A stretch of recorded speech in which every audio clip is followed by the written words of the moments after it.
2026, and you're listening to the Tech Addicts Podcast. Brace yourself.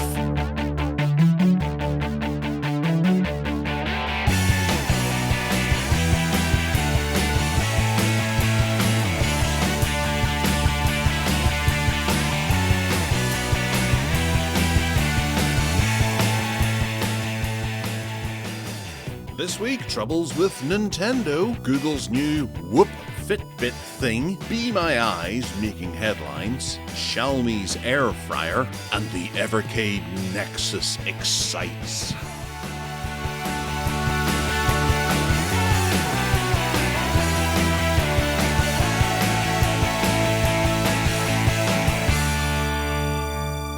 Hello and welcome to the Tech Addicts Podcast. I'm your host Gareth and I'm joined by Ted. How are you keeping, Ted? Very excited about Season 2, 2026. We're back and it's April, and so it's a even month and we're here. I'm all right, thank you. I did feel a bit sorry for you last night because I was battered here by Storm, whatever it's called, Dave. And I thought, Gareth must be right under the path of that. I mean, we just got to the fringe of it. But was it terrible there? Nope. Oh.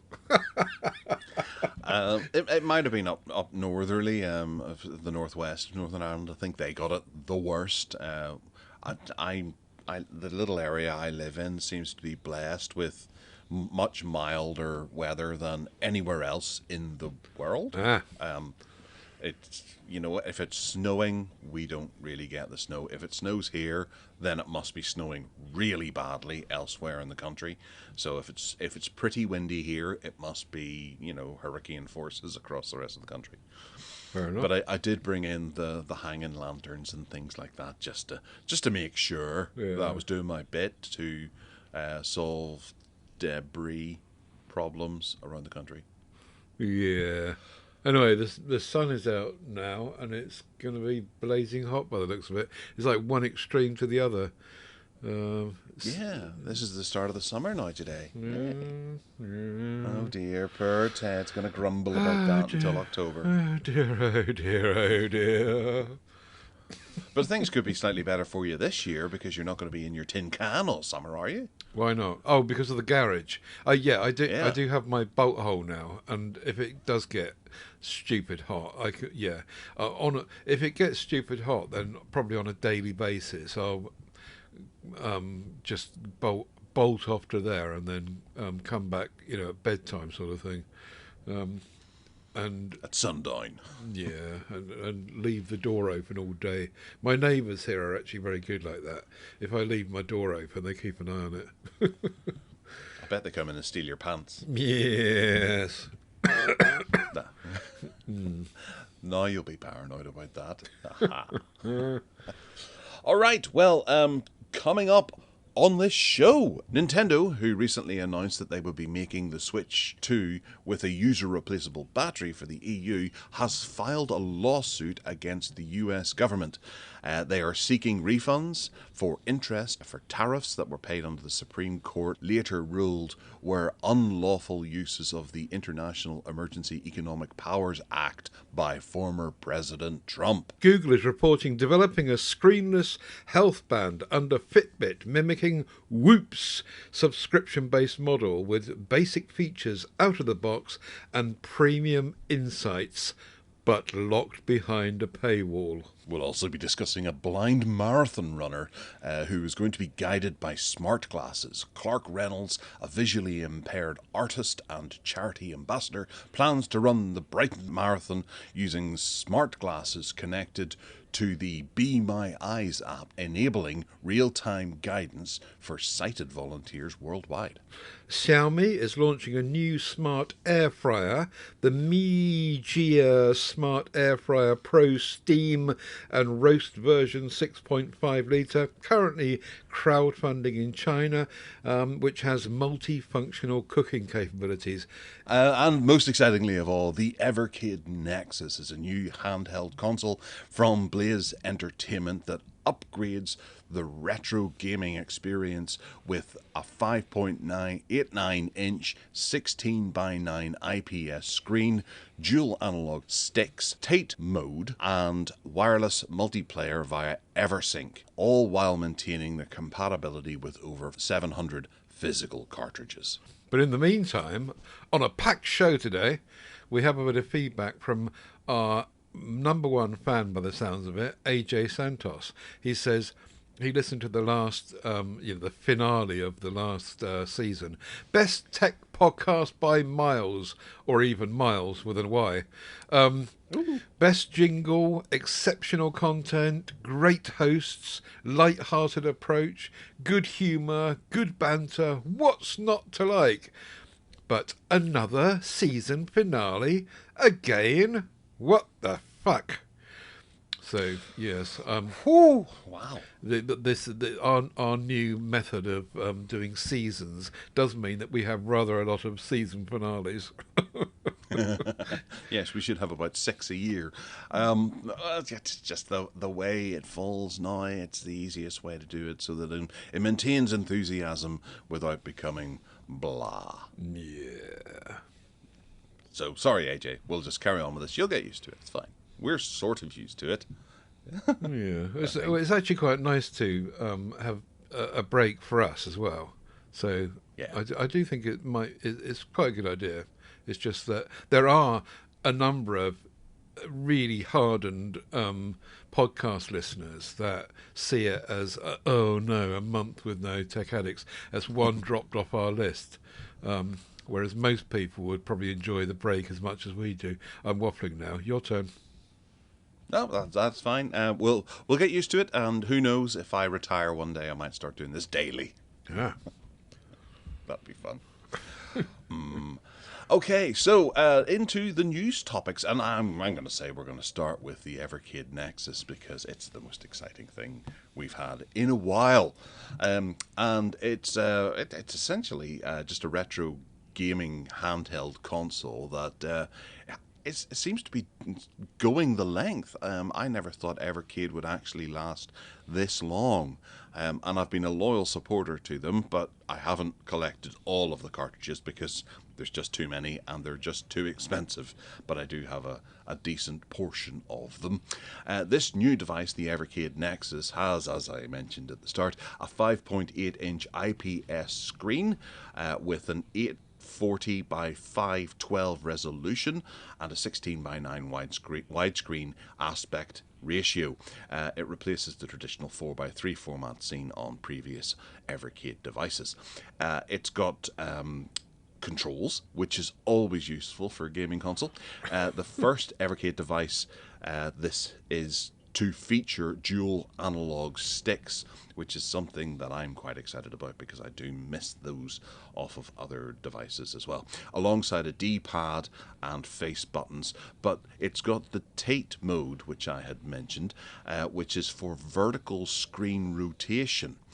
So whenever you're playing those arcade ports, through MAME or something like that, or, well, it's not MAME on this, but they have arcade perfect renditions of classic arcade games which are in the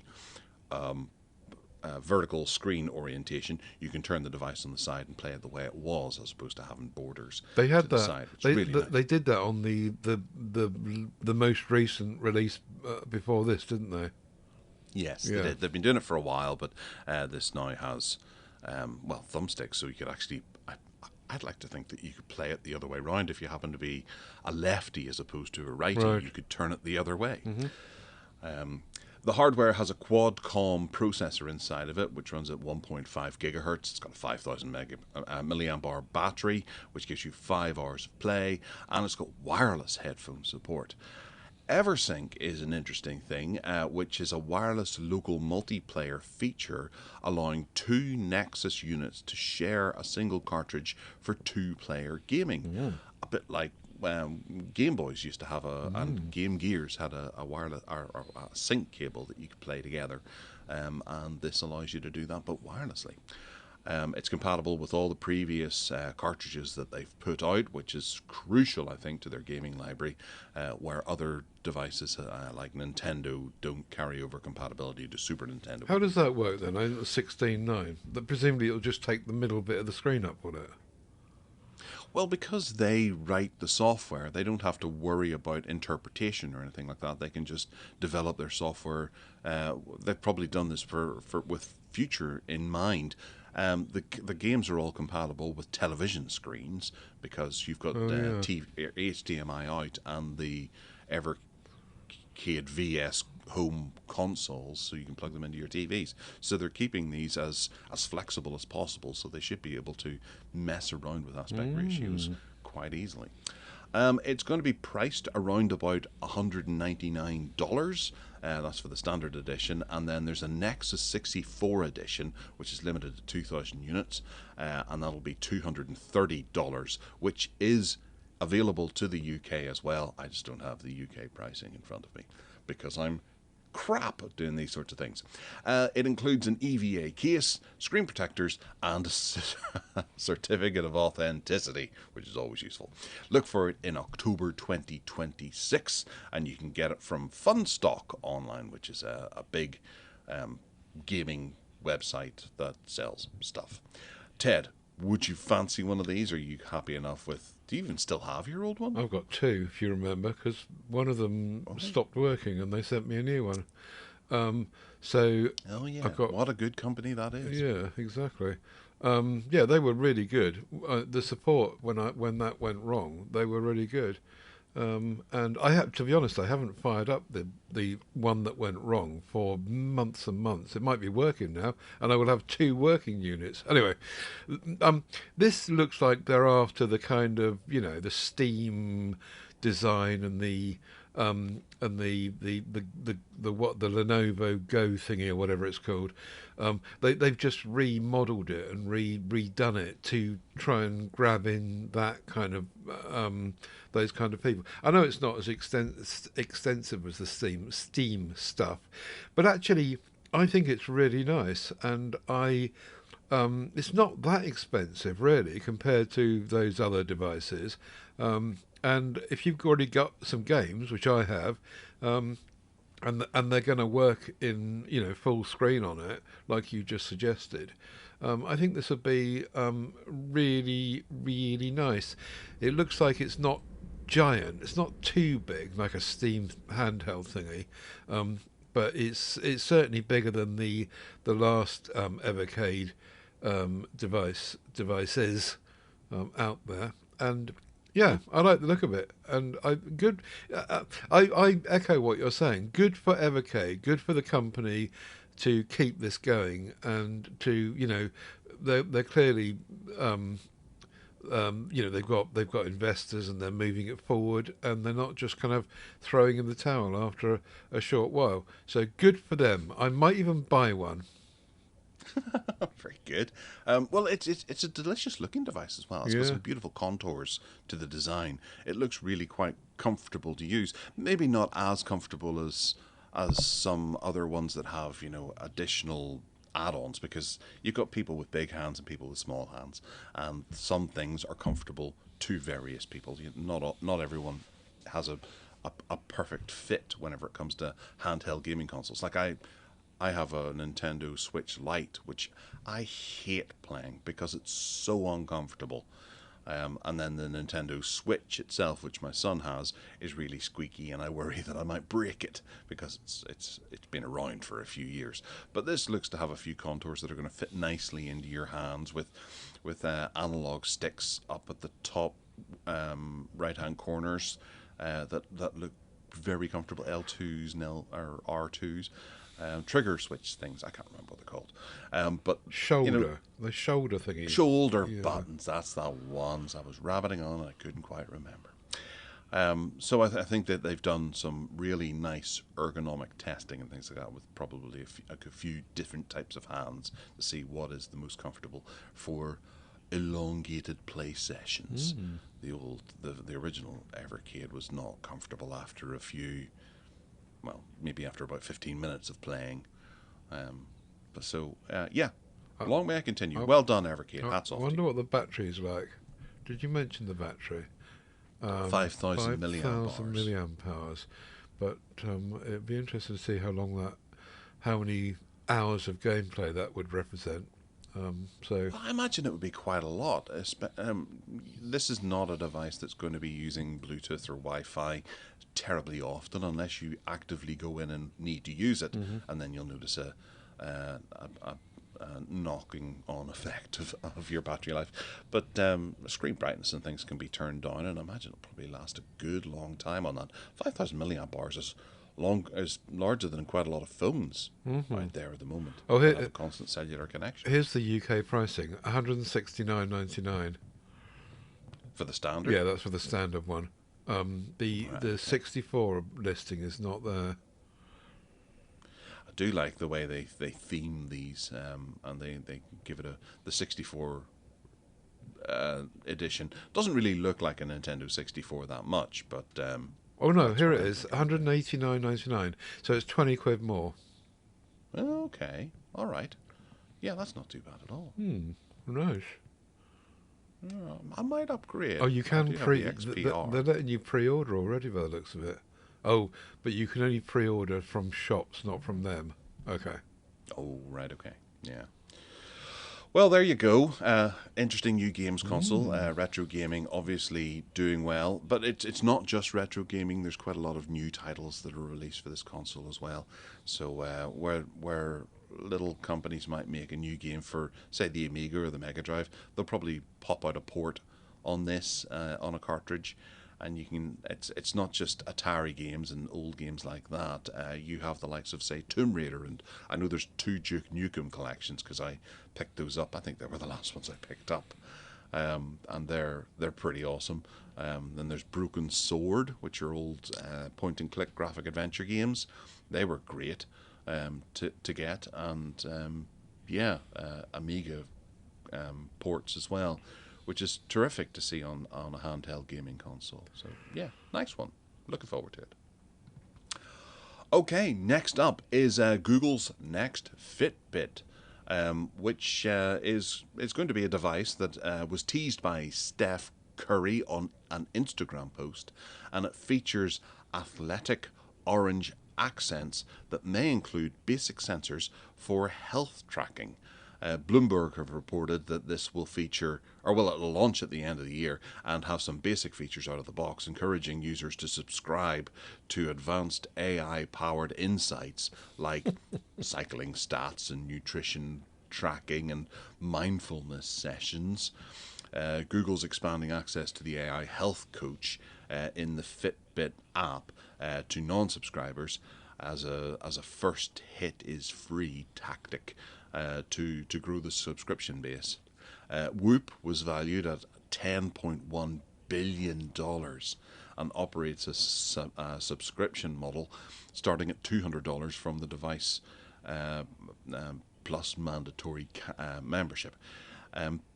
This is it's a good looking device. Have you ever heard of Whoop before? Yeah, I have, but I was aware of what it was, but I don't know anyone that's bought one or has one or whatever.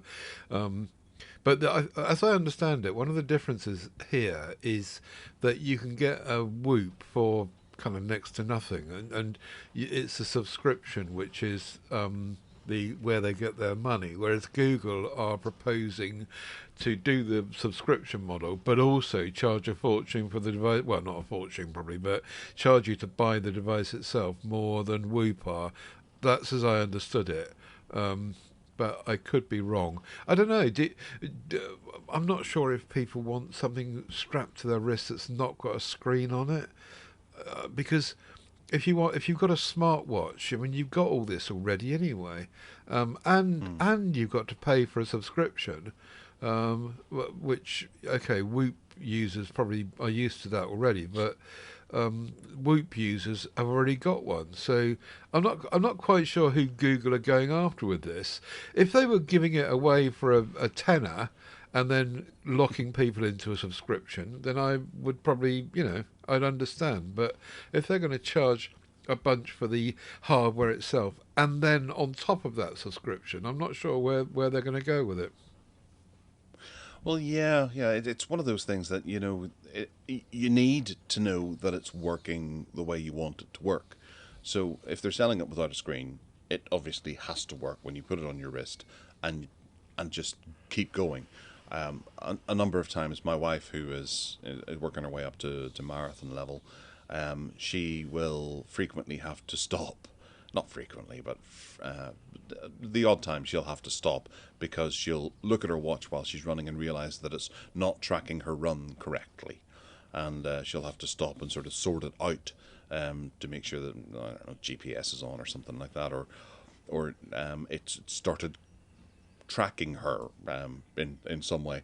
This, you don't have that reassurance, and you can get back to your phone later on to see how your workout was and realize that, I don't know, the battery was dead or something, or it just didn't track you in your session.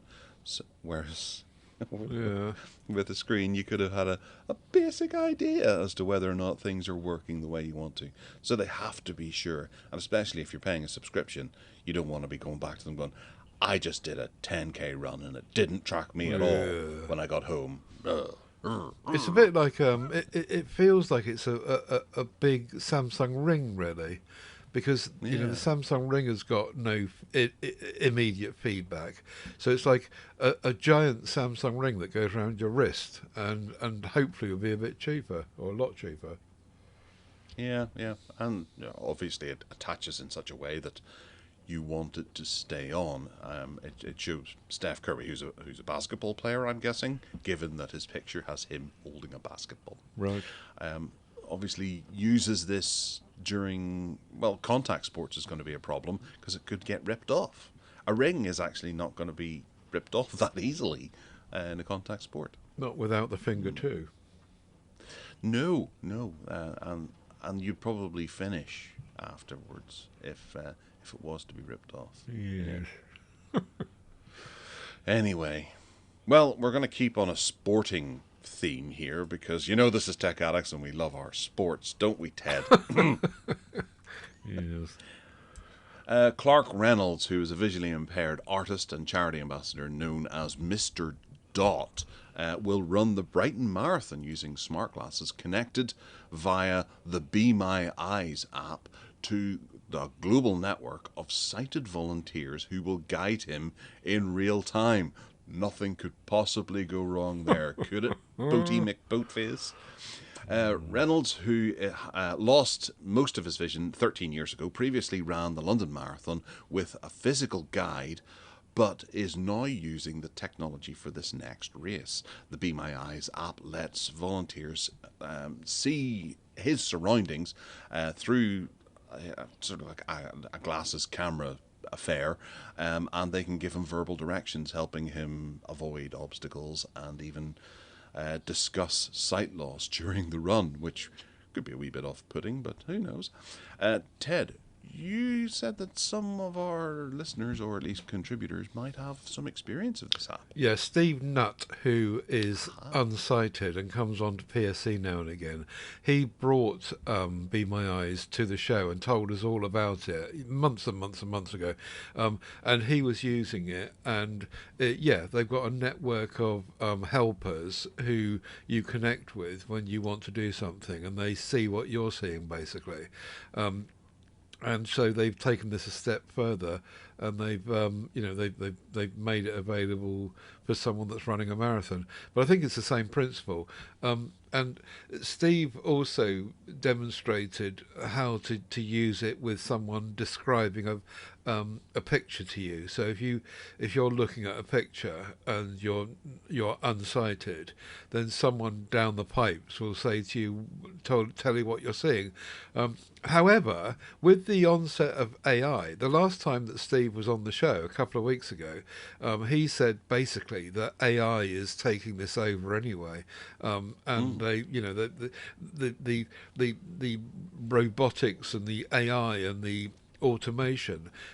I don't know if this system is going to really have much future anymore. If AI can do it anyway, you can. I mean, we all know, most of us listening to this probably will know what it's like to have a real-time conversation with Gemini or the like, and it just feels like another human being, mostly. And so I'm not quite sure where this is going. There's also something in here about Braille and being able to put your hand over works of art, for example, and have it described.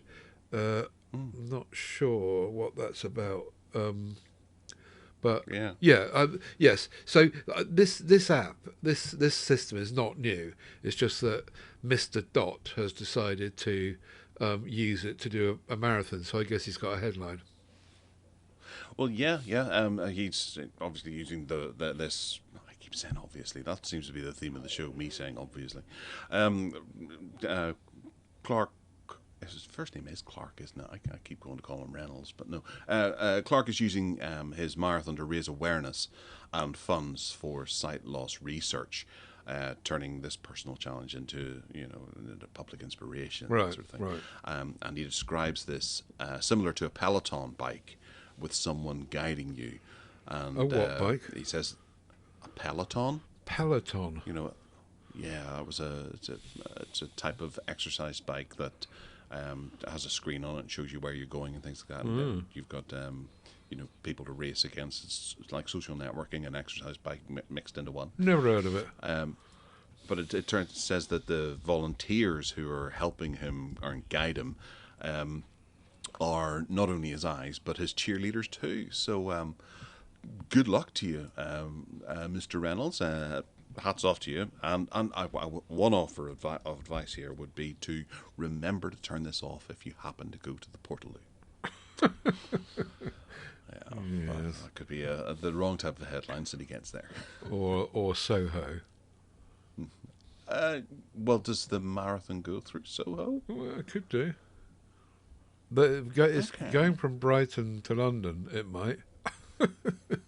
Fair enough. Okay. Yes.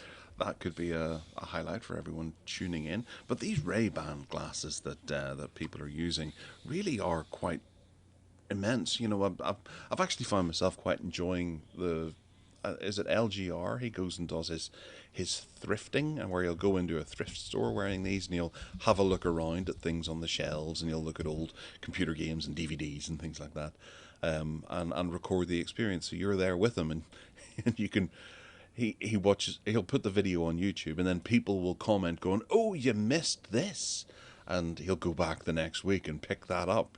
Where he's maybe missed an old copy of something on this particular system that's worth a lot of money or something like that. Yeah. I still think that people are wary of glasses with cameras sticking out the front. Oh, yeah. I guess if you're unsighted, it might be a little bit different, but your average person are going to be very threatened by what is obviously. If the cameras are not obvious, I'm looking at the Ray-Ban Meta Wayfarer now, and it's just so obvious that there's two cameras in the front. If they made it more subtle or just found a better way around it, then nobody would know that they were being filmed, would they?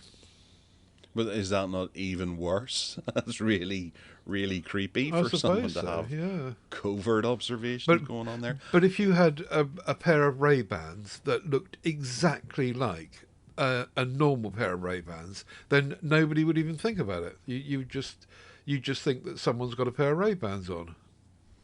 Yeah. Well, I suppose, Ted, you're going to pick up a set and head down to the local gym? The Keep Fit class and stand at the back? Jiggling about. See. Good grief. Right, moving on before this gets even worse. Xiaomi has launched a smart air fryer.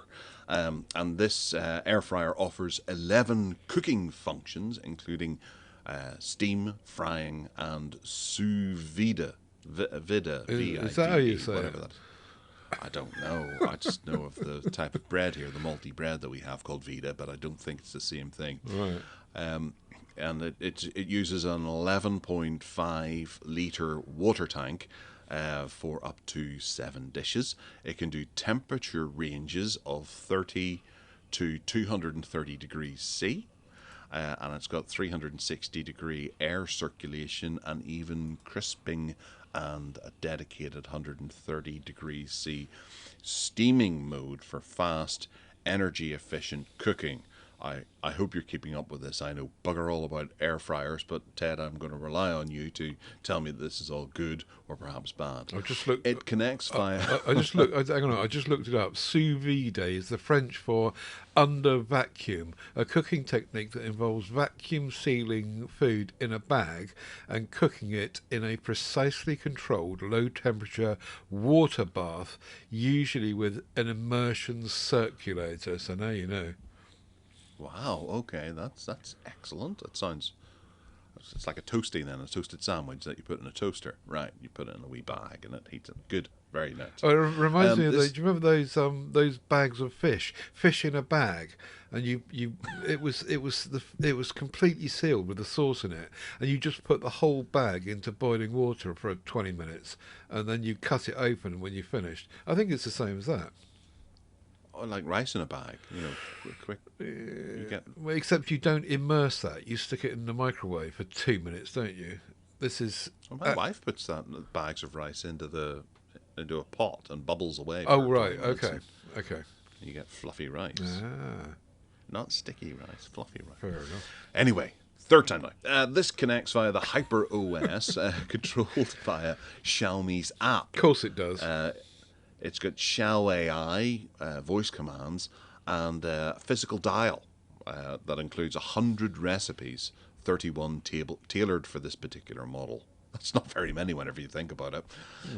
It's got a crowdfunded price of a certain amount, $100 odd, I think, which isn't too bad for a smart air fryer thing, given that they're all the rage. But it does look quite small compared to those big Ninja ones.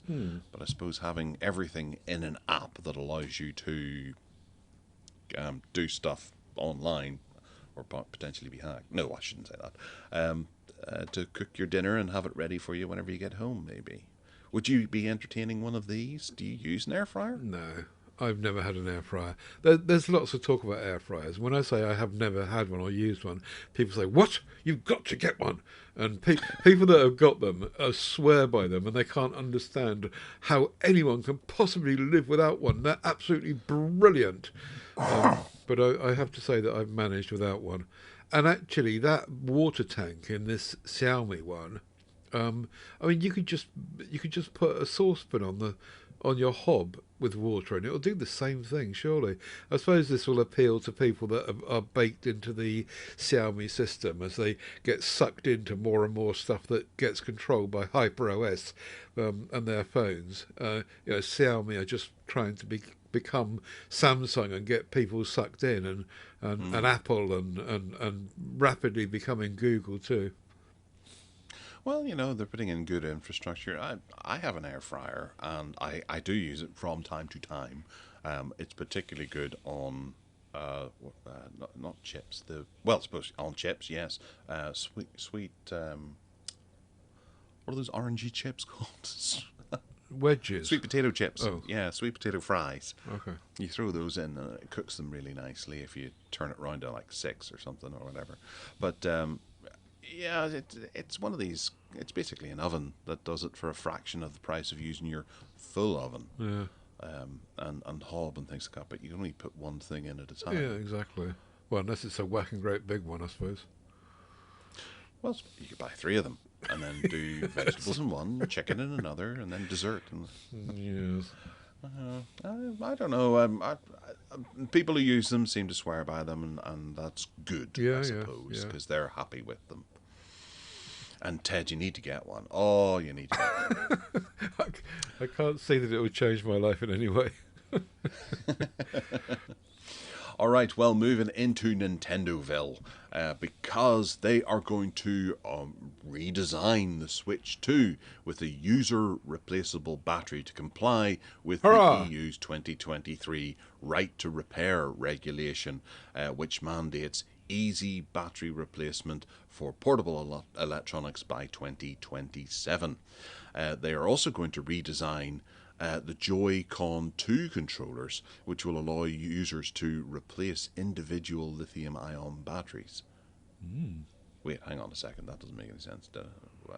Maybe my notes are a bit messed up. Maybe I left out a line or something when I was copying that across. The updated console is currently planned for EU only, and though Nintendo may be expanding availability if other regions adopt similar laws, and you should, America, you should do this too. The original Switch may be discontinued in the EU by 2027 unless redesigned to meet the new standard. That's the Switch 1, not the Switch 2 we're talking about there. But obviously they'll have to clear all the stock of all the EU Switch 2s and replace them with these. But they've got plenty of time to do that. So yeah, other companies like Apple and Samsung and Sony are adapting products, iPhones and DualSense controllers and things like that, to comply with the regulation. The DualSense controller one is a biggie. I'd be quite happy about that because I've got a dead DualSense controller that doesn't charge now. Could be something else, could be water damage, don't know, but I wouldn't be able to tell I would be able to tell a bit more if I could change the battery. Ted, what do you think? Would you pick up one with a race? I can't believe that that Nintendo are going to ongoingly make two different versions of this, one for Europe and one for everyone else. If I was in charge of Nintendo, I would just say, right, okay, we've got to do this here, so let's just do it for everyone. And the knock-on effect also will be they'll have less people to support in their return centre to get new batteries, and they can also sell new batteries in more open markets. So why would they just decide to lock it into the EU just because they're being forced to? This whole replaceable battery thing, presumably it means phones as well, or perhaps not. No, I think it is phones, isn't it? Which means presumably these phones that we're buying now that have got 7 years of promised updates, it won't apply to. But as soon as the 1st of January 2027 comes along, suddenly they've got to have replaceable battery. I've got a Fairphone 5 here that's got a replaceable battery, and I've got a spare battery for it too. And if you were a road warrior, then I suppose, yeah, it's a good idea. But it's so easy to take a charger with you these. Anyway, the point is, this is about repairability and replaceability, and not landfilling and chucking away electronics, which is really good. I just don't understand why a firm would be making two versions of it, and I don't think they will. I think they'll just say, in the end, let's just do it everywhere. Well, yes, that it makes sense just to have the one, but who knows? Maybe they will replace everything everywhere with that. They're going to do that with eSIM eventually, aren't they? Even though eSIM is not mandated.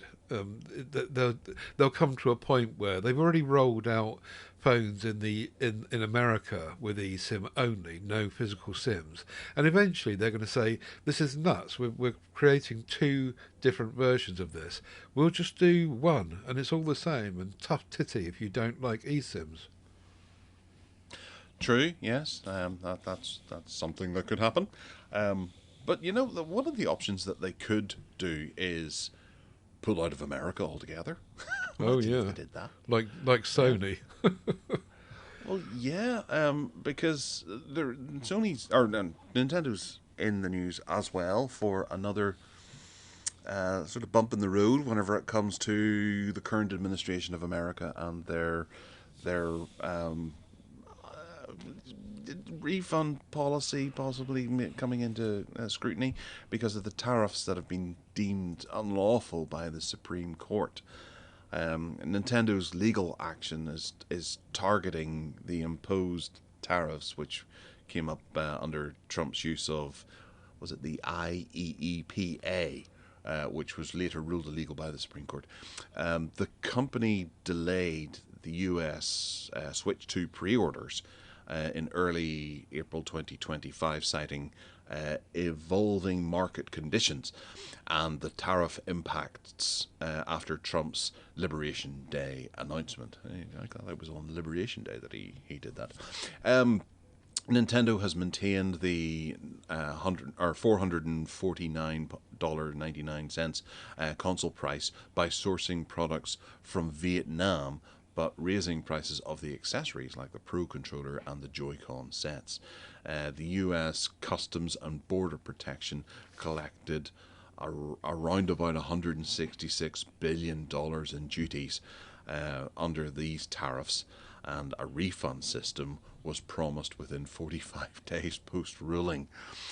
China has retaliated with a 34% tariff on US stocks, further destabilizing markets and supply chains. It's all doom and gloom and we're all going to die. Yes, we certainly are.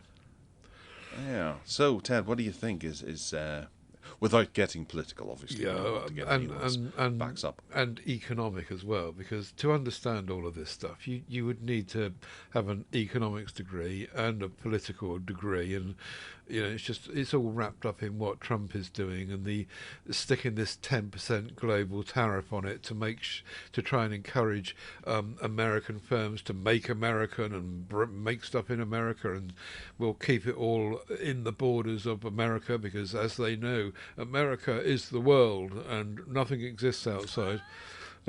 Without getting anyone's backs up there, Ted, without no backs. So I don't know. I mean, companies can do what they like, can't they? Like we were, if Nintendo want to, not deal with America, then they can do that, can't they? And then American firms will have to be encouraged to make their own Nintendo stuff, their own equivalent of Nintendo stuff, and build factories and employ Americans to do it. Like the Trump phone. Yeah, exactly. The Trump phone's doing really well. The one that was made in China. Yeah. Anyway, and still hasn't seen light of day. This is getting. This is the International Emergency Economic Powers Act was what the Supreme Court 10% global tariff thing was about. Anyway, this has got to get political, hasn't it? Leave it alone. Yeah. Well, Nintendo's lawsuit highlights how trade policy can directly affect consumer tech pricing and launch strategies setting a precedent for corporate resource against disputed tariffs. It's interesting to see how things are panning out and how the whole infrastructure can come crumbling down.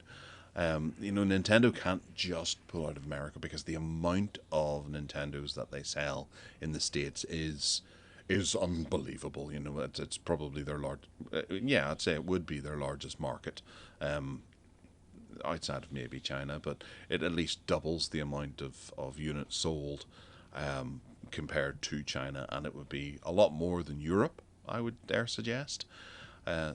So it's they have to do something to get this sorted out, and I just keep thinking, why can't we all just get along? Yeah, I put you in charge. Why can't we? That can be your message to the people. Why can't we just all get along? Yeah, that would be nice. Let's focus on doing that from now on. Right, you twat. Right. Moving into Banters. I bought a thing, I did. Yeah. I bought a thing. I bought a couple of things while we were off air, so I'm going to do them, week after week. And the first thing I wanted to talk about was this little ditty that I picked up off Amazon, because I see actually today that it's reduced in price down to lower than what I paid for it, because there's a voucher available, for goodness sake. This is the Proto-Arc XK01 TP portable foldable keyboard with touchpad. I was looking for, my portable keyboard is a short one that doesn't have a touchpad and doesn't have a dedicated number pad or anything on it. It's basic keyboard, and I've loved it. I've used it for years. It lasts forever on one charge, but it was time that I replaced it.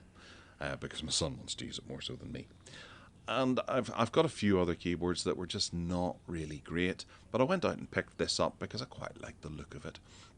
And I paid about £55 for it, I think. It's usually £60, but I see today that there's a voucher that drops it down to £47, which is most annoying. And it's a fold-out keyboard that, I don't know what you call it. It's bilateral or something like that. I don't know. It folds out to a full keyboard length, and instead of the far right T9 style keyboard part or the numeric part, you've got a touch interface that allows you to use it as a mouse. Very handy. It comes in a wee leather pouch. It even comes with a wee stand for you to set your tablet in, which I gave to my wife because I've got a case that does that. But it all works out quite lovely. The keyboard itself is well constructed. It does feel like it could break if you were to put enough force on it. So it's not flimsy, but it's just very lightweight, to be designed to be thrown into a bag for you to use.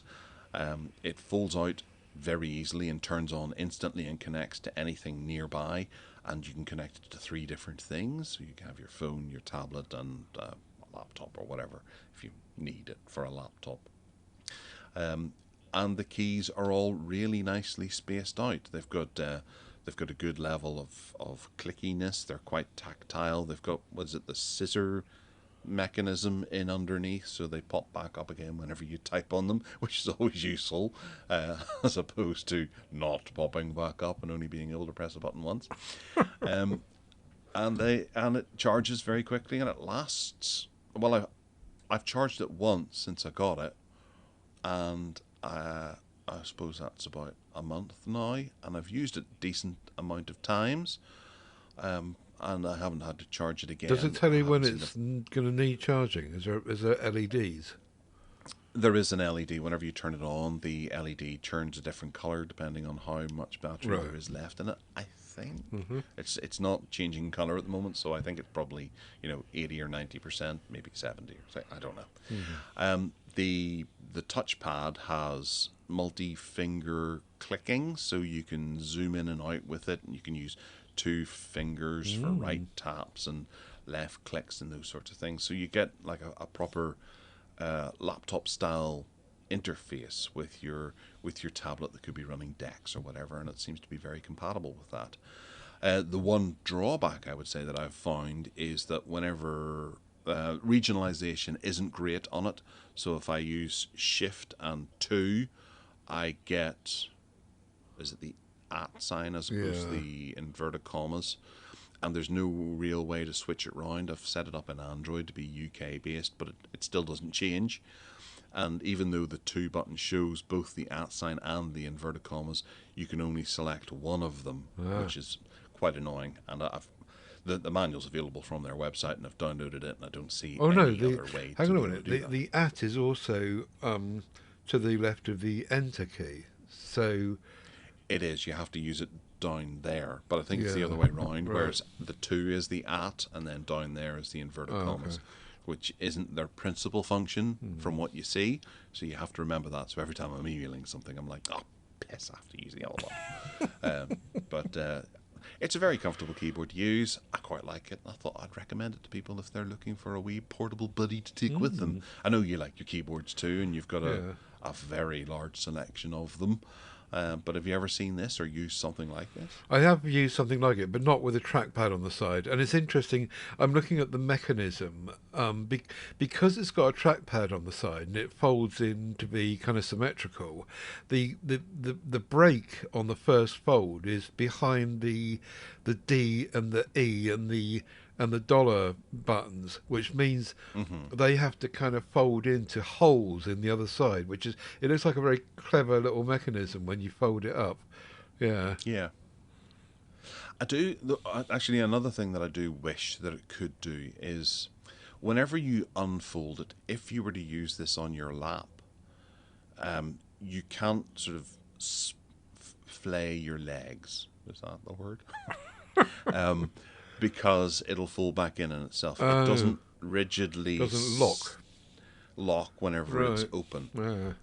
So it's if I'm using it in the car, I have to put something underneath it, like a clipboard or something like that, to be able to utilize it as a sturdy keyboard, which is the one thing that I want to try to achieve, Yeah. because other ones that I've got do that too. But I do like this for the mouse interface. Yeah, yeah. jobby. The trackpad thingy. The does it come with that pouch as well? It does. It does. Yeah, and the stud is on one side, and then the wee pocket for the stud that closes it and that keeps it locked is on one side, and then the pocket for the the the support for your tablet goes in the other side. And I would have preferred it to be the other way round, or not the other way round, but the pocket to be on the same side as the stud. Right. Because whenever you set it down, you set it either on the stud or you set it on the pocket, which is kind of annoying. And the pocket isn't big enough to put your phone in, unless you've got a really small phone. Because I don't use the stand, and it's just an empty pocket that I can put something in, like a pack of gum or a playing card. Yeah, definitely. If I had any need for one of these, if I ever went anywhere, I would definitely be with you on this. But it is a bit annoying. You're right that it won't lock open. That I think that's a miss. You sure it doesn't? Those hinges look very complex. You sure that you're not missing a function there? Yeah, I've been around it to see if I could try and achieve this, and I haven't. And I've thought about, is there something I can do? Like, can I put a lollipop stick on it or something to try and keep it open? But no, the easiest thing was just to have a clipboard in the car, or use part of my tablet's cover. Right. Because part of it magnetically disconnects, and it's a bit like a clipboard, and I set that on it, and it works fine. Cool. So there you go. That's something I bought. Have you bought anything I bought. interesting? We got a new section of the phone here. So I bought a thing. I bought a thing. Actually, I bought two things. The first one is a very simple one, which is a brush for cleaning one's vinyl before one plays one's record and after you've finished. And I've always used these kind of velvet blocky things. And I was reading up about these brushes, because this brushes are kind of, it's got hundreds and hundreds of individual fibres in the brush. And apparently it gets in the grooves of the record much better than the velvety... Whilst you're getting in the groove too. Yeah. Those apparently, I've researched this, and apparently those velvety things are okay, but they tend to push the dust around in the grooves, whereas these brushes with hundreds of fibres, they actually are more efficient at pulling the dust out of the grooves. Now, I mean, I don't know if it's true or not, and as a record playing person, I'm probably not going to tell the difference, but I thought, well, yeah, it's a nice little thing, and I thought, yeah, I'll get one of those, and I did, and it's good fun to use as well, and it feels like it is doing a better job. So there was that. And also I've ordered a Motorola Pen Ultra, and I noticed that I was waiting for... I've got a Motorola signature phone, and the Pen Ultra works with it, but you couldn't buy one for love nor money. Even importing from China, you just couldn't get one. And suddenly, on Motorola's UK website the other day, it popped up. Quick, order one, and I jumped in and ordered it. 49 quid it is. Not sure if it would be worth it. Reading up the stuff about it, it does sound very clever. It sounds like what the Samsung S Pen used to be like when it had Bluetooth. So it's got all the gesture controls and the control of the camera for taking pictures and all that sort of thing. So it does sound like it's quite clever for 49 quid. And it comes with a charging case thingy as well. It does look quite nice. Anyway, that's coming on Tuesday. But my point was that I went today to get a link for the website, and it's gone again. See, they obviously made one batch of these for the UK. There was 10 of them, and I got one of them. Wow. So I'm trying to take it. The pen goes inside of this sheath. Yeah. That's the chart. So on the bottom of the sheath, there's a USB-C port, and you charge the case, and then you put the pen in the hole in the other end, and it charges it while it's in there. It's supposed to last for 27 hours with the case away from charging, and the pen itself, when you take it out, will last 3 hours at a time. So you can a bit like earbuds, you can put the thing back into the case every 3 hours, and then use the 27 hours up, 3 hours at a time sort of thing. So anyway, Yeah. I thought it would be interesting to have. But you can see from that link that I put in the recording notes that the buy button has just gone again. You just can't get one. So Motorola are terrible at sourcing their accessories. They really are. But I'm glad I've got one, and it's arriving on Tuesday. Ha! And what is this compatible with? Is it all Motorola tablets? Lenovo or No, 2 devices only. It works with the Motorola Signature and the forthcoming Motorola Razr Fold, and that's it. It's really, really isolated. But as I say, it does look as though it's quite clever. Right. Okay. Yeah, it does look kind of cool. But then it's just down to these pens. It's just a pain in the ass. I had to try and, or you had to guide me whenever I was looking for one for my son's laptop as well, because I was going to buy this one and that wasn't compatible, and then this one, and you don't really know, and it's not really clear whenever you're on the site what that is compatible with. Yeah, absolutely. But to be fair, Motorola have been very clear about this. It's only compatible with those 2 devices. It is a USA compatible pen, but it's not USI 2, so it won't work. You can't use the pen on anything else, and you can't use anything else with the pen. Just those 2 devices. That's your lot. Yeah. Okay. Back to your cleaning brush. Yes. Can you use it to shave? I suppose you could, yeah. You'd want to kind of dry it out and clean it afterwards, though. It does look like a giant shaving brush thingy, doesn't it? Yeah. It's really satisfying to use it, though. I was playing a record last night, and it just feels like it's actually doing something more than the velvety board dusters that we used to get thrown at us at school. Yes, that's right.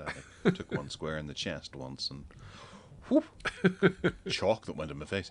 It shows that it's also you can also use it to clean the lens of a projector and the insides of your computer and the screen of your watch. Sure. And a plane. A plane. Yes, a model plane. Oh right. Yeah, it's just really satisfying to use, and the handle is made out of really nice wood. Yeah, it just feels a bit like a quality product. But yes, you can use it for, you're right, any glass stuff or whatever. It's not just for records. I'm just looking at the reviews, and a lot of people are actually reviewing it. Things you kind of think this is a bit of a niche product, but it makes you think that the whole vinyl resurrection thing combined with audiophiles around the world. Records are quite popular. Yeah. Really quite popular. Yeah. I was talking to someone locally here the other day.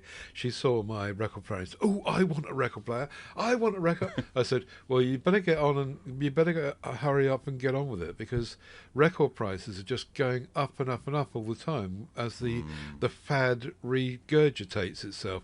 I was very fortunate, as you know. About 15 years ago, I decided to ditch all my CDs and replace them all with vinyl. And at that time, when it was just kicking off, you couldn't get everything you wanted, but I was able to replace most of the stuff I wanted, and the prices were reasonable. You could buy an LP for like 12 quid or something. But now, there's one LP I want to buy, and it's 33 quid. So I said to this girl, "Get on with it." Yes, my stepdaughter collects LPs, and she said that one that she's looking at is £150. I was like, "What? Are you for vinyl? Wow. Yeah, okay, very silly. Blimey. Right, bargain basement where we don't have any vinyl. We're going to start with. I've been looking for a new TV box, to be honest. I've got a TV up here, and in this room, and I don't have anything connected to it at the moment other than a Chromecast, and using a Chromecast is a pain in the derriere. And I don't really want to get a Google TV, I don't want an Apple TV, I just want something in the middle. I've been looking at the Thompson boxes, but then I happened upon this on Amazon, and I'm debating it because I have another one of these somewhere else in the house too. It's the Roku 3820 EU streaming stick, which is a 4K one, and it's in black, because they are all in black. But it's reduced at the moment from £50 to £36, and I think that's a pretty good deal currently. And I've just noticed the same one on another deal for $35.99. No, that's the same one. Oh, okay, weird. And Roku are generally pretty good. They do have a bit of advertising in them, which I'm not entirely enthusiastic about, but yeah, it looks like a decent solution if you need a Wi-Fi enabled streaming option, for which I don't. I want Ethernet. Yes. Also, the remote control's got the voice thing in it, which is really good. I think they all do now, Do they? not? My stream bar hasn't, but you can press the OK button when you're in the right place to make it work. But this has got an actual dedicated button now. I totally agree with you on the Roku though. My stream bar I've had for years now, and I've never looked back. I think it's just great. Yeah, it's a solid purchase, and it was only like £100 when it came out. Yeah, Brilliant. yeah, exactly. Another thing that was £100. No, it wasn't. It was 120. I tried a slinky link, failed there. 120 quid when this came out when I bought it, and it's the Focusrite Scarlett Solo 4th generation USB audio interface, which I'm using this minute, and I've been using ever since, and it works really, really well, and it's been reduced down to 100 quid or 101. And I honestly don't understand what it does. When I was having trouble with my audio, I talked to you, and I talked to Steve, and I talked to Aidan, and we decided between us to get this box of tricks, and I've plugged it in and sorted it all out, and I use the microphone into it, and it goes into my computer, and it works a charm. And everyone says that my audio, since I've used it, is much, much better. And so, yeah, if you know more about the way in which it works, then good for you. But to me, it just works, and it's reduced.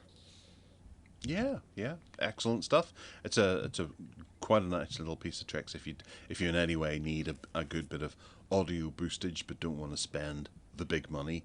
This is something you should really entertain. I have its little brother, the Vocaster 1, just because I quite like the size of it on the desk, as opposed to this kind of front mount thing. The Vocaster has it kind of on the big top. But this Scarlett Solo has good drivers for Linux as well. If you're a Linux user and needing an audio interface, this is the way forward. Nice, £101, good deal. All right, next up is the Tapo C11 kit.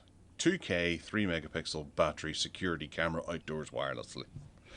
This is an outdoors camera with a solar panel attached to it, and it's down in price from £75 to £47.52. It's not available to Northern Ireland, frustratingly, but I'm changing my tone. Well, I'm not changing my tone. I'm enthusiastic, and I'm ramping up my enthusiasm about solar-powered security cameras. Solar-powered security cameras, sorry. Slipped into Northern Irish there. And this looks like a really good contender for someone who wants to jump on the bandwagon. I have 2 solar cameras around my house, and I've always been a bit concerned, given Northern Ireland is incredibly grey, and from Christmas until, I don't know, the end of March, we didn't see the sun at all, and I was very interested to see how those little solar cameras did manage throughout the intense lack of sun, and they seem to do really well. Solar panels on these sorts of things are really quite impressive for the amount of power that they can produce for these low power items. And this little camera has one fairly large solar panel and some LEDs on the front, and can just operate all year round without you having to worry about batteries or laying cables to be able to get them. So you can put it up in, well, the only thing you need to consider is the fact that it needs sun. So you might stick it under a soffit and it might not actually get as much sun as you'd like. So yeah, that's your only consideration, is making sure that it gets light at it and it's not in a shade or shadow. But with Tapo being a really good company at the moment, they have a good connection with Google, with Apple, I think, as well, and Amazon, I believe. So you can actually perform stuff. Their app is really powerful. It's got tons of little interesting selections that you can make to cater for certain things. I use their app quite a lot for my smart plugs, and I fully recommend something like this. The picture quality actually is pretty good too. I suppose I should mention that, given that this is a camera as well, and it's really fast to access, and I thoroughly recommend these sorts of things going forward. Ted, you have a wee camera, don't you? Yes, I do, but it's not plugged in. Oh, right. Like a lot of this smart stuff, as I was saying on Whatever Works the other day, I just don't feel the need for it. Maybe if I lived in a situation like you do, and you wanted to monitor security around the premises, then fine. I live in a situation where the place where my static is, they've got their own CCTV all around me, so I just don't need it. I have got a little camera, the VTech the baby monitor, which I think I spoke about on the last show, and that works really, really well. But it's not a smart one. It's just got its own little Wi-Fi network, and that just shows me who's coming up the driveway. Yeah, well, that's entirely what you use. If you hear a car door closing, you don't have to get up and look out the window. You can just get your phone, have a look, and see if it's no. It's not my phone. It's a standalone baby monitoring little thing. It's in front of me now on my desk. So the thing is sat on my. It's on my desk. It's got its own Wi-Fi network. It doesn't use my network at all. And then there's a camera down the other end pointing down the driveway, and I can just see all the time a steady flow of rats running past and.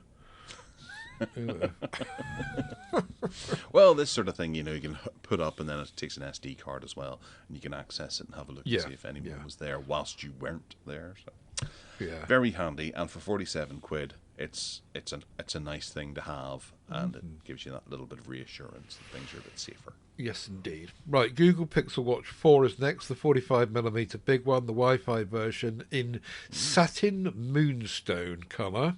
Actually, I think all the colours are the same price. 299 quid, reduced from 399, and they're offering me 5 months to pay.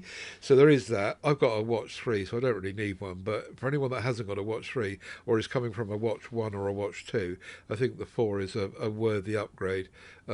It is slightly different, but not different enough for me to jump and pay 300 quid, but you may be different. And also the Pixel, while we're on Google, the Pixel 10 in all colours, the 256GB version, which everyone should have, is 649 quid.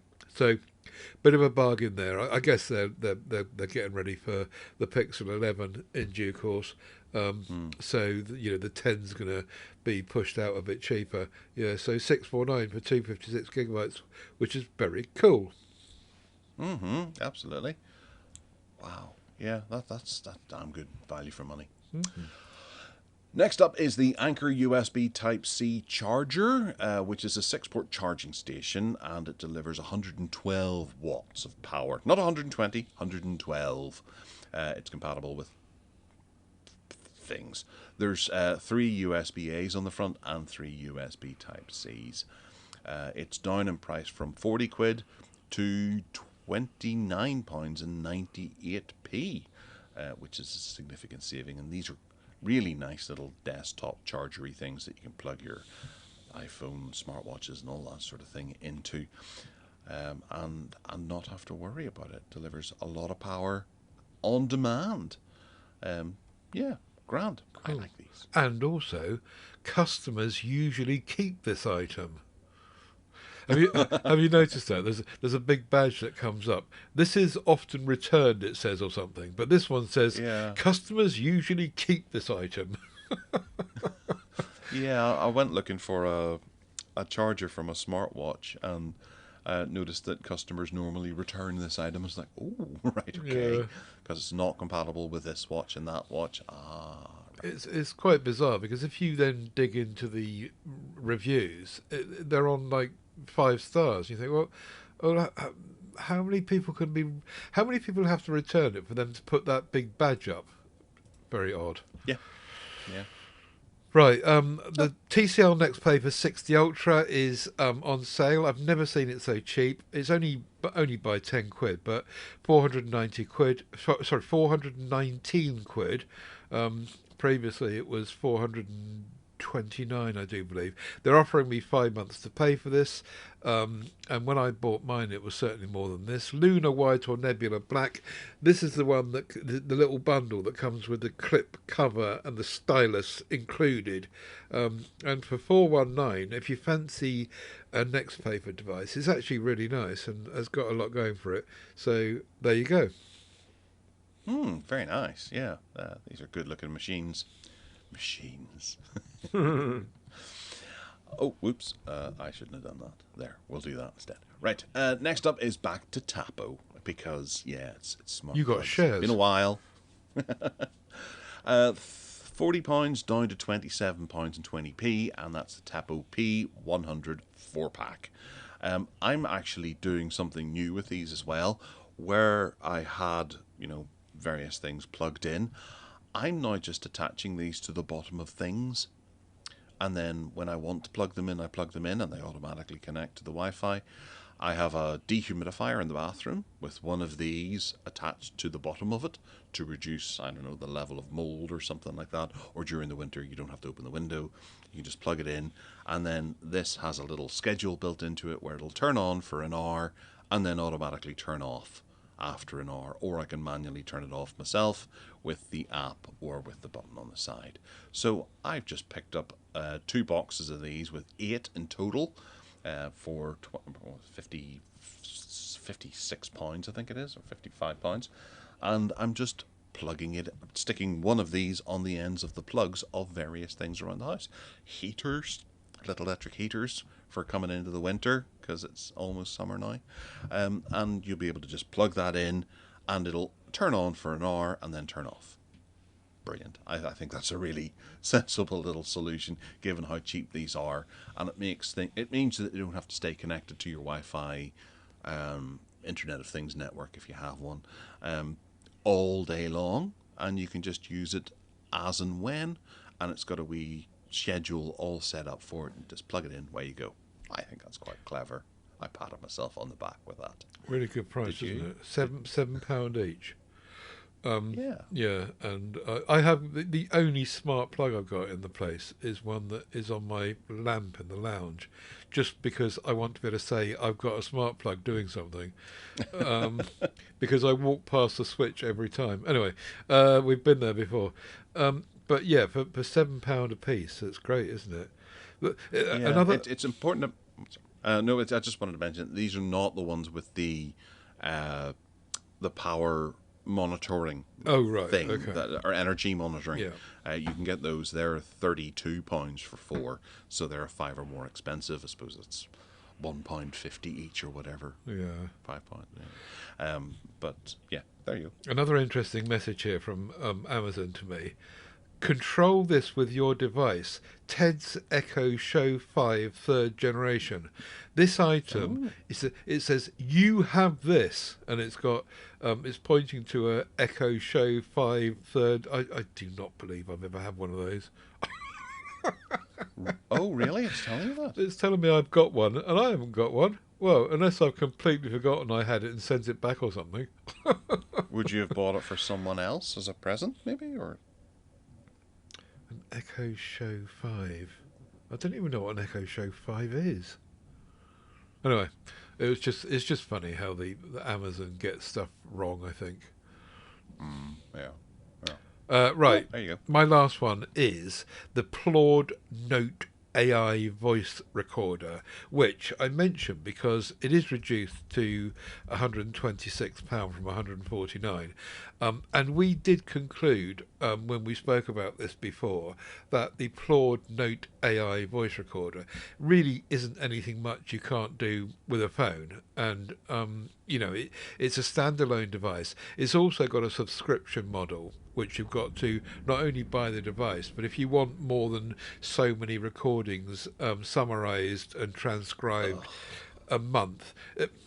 The reason I mention this is because on the last PSC, again, Steve Nutt was on, and he swears by this. He thinks it's great. And I said to him, what about the subscription? He said, no, I never pay that because it gives you 300 recordings a month, and I don't do that amount, and so it's free. You just...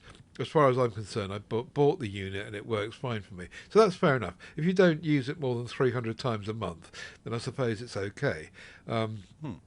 But he said that the whole thing just works beautifully well, better than relying on ChatGPT or Gemini to do it. And it's all inside their app, and he swears by it. And he's got he's unsighted, so as I said earlier, so he kind of relies on it. And he's got the Pro model. The difference between the Pro model and the non-Pro model, it looks like, is that it's slightly updated with a few kind of perks, but mainly it works in a bigger room. I think that's the main thing. Whereas the non-pro version works in a for an individual sat at a desk almost. Anyway, an interesting little project. We did talk about it on Tech Addicts yonks ago, but because Steve brought it up, I thought I would just highlight it again, as it's a bit reduced as well. All right, okay. Decent enough looking device. Shame about the subscription, but it's good to hear from Steve that you don't need it that much unless you're really using it. 300 minutes, you said? 300 recordings. All right, I wonder what that works out as per minute then.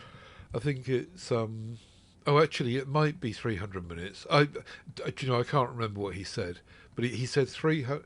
Actually, if it was 300 recordings, it would be a bit out of hand, wouldn't it? Because you just leave it running all the time. Yeah. So perhaps it is 300 minutes. Anyway, whatever it was, he said that he didn't reach the limit. Right, okay. Well, that's cool. Yeah. Grand. Thanks, Steve. Thanks, Ted. Thank you all for listening, because we're coming to the end of the show. If you want to get in touch with us, because you've loved what you've heard, you can email us at gareth@techaddicts.uk. You can find us on Twitter as well. There's @GarethMyles for me, GarethMyles. I'm also on Blue Sky and Mastodon, and there's Tech Addicts UK on Twitter. I think it's MT Addicts as well, but that's not really being used.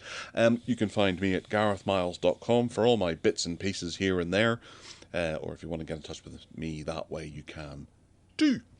And I've set up my Ko-Fi, which I've started using from time to time. Ted, where can they find you? At tedsalmon.com. That's where I hang out when I'm not in MeWe. And then in tedsalmon.com you'll find links to all the MeWe groups that we service and all of the other audio podcasts. Buy me a coffee too after you bought Gareth one on Ko-Fi, which I'm assuming that should be pronounced coffee. But it's Ko-Fi. Anyway, hey, I wonder if they worked that out beforehand. my coffee pot is at paypal.me/Ted Salmon, so I thank you for that.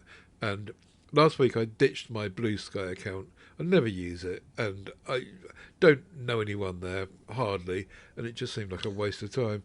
So I closed the account, and so you won't find me there. But you'll find me on MeWe mostly.